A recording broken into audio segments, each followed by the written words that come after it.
माझी टोपी भारी सगळ्यांतच न्यारी. आणि या उंदराने राजालाच चॅलेंज केलं. आणि त्यासाठी त्याने काय केलं माहितीये? विश्वास बसत नाही? मग ही गोष्ट नक्की ऐका. चला मग सुरू करूया आजची मजेदार गोष्ट. एका छोट्या गावात चिंटू नावाचा एक चुणचुणीत उंदीर राहत होता. तो खूप हुशार, मेहनती आणि थोडासा खट्याळही होता. एके दिवशी चिंटू अन्नाच्या शोधात रस्त्यावर फिरत होता. अचानक त्याच्या नजरेस एक सुंदर रंगीत कापडाचा तुकडा पडला. अरे वा, हे तर खूप छान आहे, चिंटू आनंदाने म्हणाला. यापासून मी काहीतरी खास बनवणार. तो लगेच ते कापड घेऊन नदीकाठी गेला. त्यानं ते स्वच्छ धुतले आणि उन्हात वाळवले. कापड अजूनच चमकदार दिसू लागले. यानंतर चिंटू गावातील शिंप्याकडे गेला.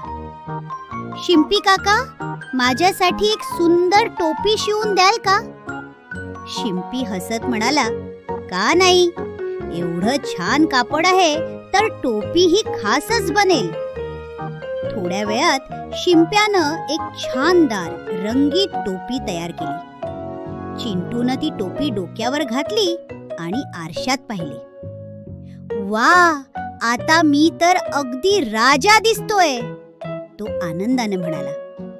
तो गावभर फिरू लागला आणि गाणं म्हणू लागला. माझी टोपी भारी सगळ्यांतच न्यारी, ढोंग ढोंग ढोंग. गावातील लोक त्याच्याकडे पाहून हसू लागले. पण चिंटूला त्याची काहीच पर्वा नव्हती. तो आनंदात गातच राहिला. हे गाणं ऐकून खरा राजा मात्र रागावला. कोण आहे हा माझ्यापेक्षा स्वतःला मोठा समजणारा? राजा ओरडला. शिपायांनी चिंटूला पकडून राजासमोर आणले. राजा रागानं म्हणाला, तू इतका गर्व का करतोस? आणि त्यानं चिंटूची टोपी काढून घेतली. तेव्हा चिंटू अजिबात घाबरला नाही. तो मोठ्यानं म्हणाला, अरे राजा रे, माझी टोपी घेतली, डुम डुम डुम. दरबारात सगळे हसू लागले. राजा थोडा चकित झाला. तो म्हणाला, तू घाबरत का नाहीस? चिंटू शांतपणे म्हणाला, मी मेहनत करून ही टोपी बनवली आहे. मला माझ्यावर विश्वास आहे म्हणून मी घाबरत नाही. राजाला चिंटूचे धाडस खूप आवडले. तो हसला आणि म्हणाला, तू खरोखरच धाडसी आहेस. राजानं टोपी परत चिंटूकडे दिली. चिंटू आनंदानं उडी मारत म्हणाला, राजा मला भ्याला, माझी टोपी दिली, डुम डुम डुम. सगळे दरबारी टाळ्या वाजवू लागले. चिंटू आपली टोपी डोक्यावर घालून आनंदानं गावभर फिरू लागला. मुलांनो, या गोष्टीतून आपल्याला काय शिकायला मिळालं?